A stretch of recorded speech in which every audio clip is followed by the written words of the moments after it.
रामपूर तालुका जत जिल्हा सांगली येथे राष्ट्रीय अन्न पुरवठा अभियान अंतर्गत पीक प्रात्यक्षिक अभियान संपन्न।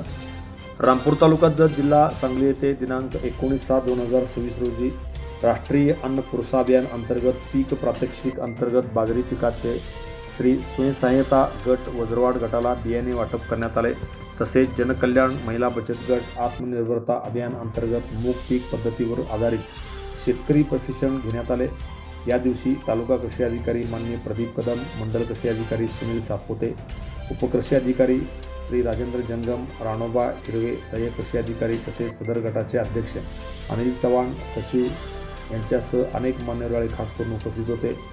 यावेळी तालुका कृषी अधिकारी प्रदीप कदम यांनी यावर्षी निनोमुळे पावसावर होणाऱ्या परिणामाबाबत सर्व शेतकऱ्यांना मार्गदर्शन केले।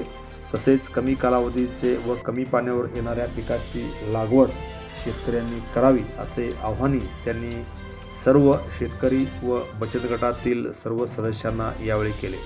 Press the bell icon on the YouTube and never miss another update.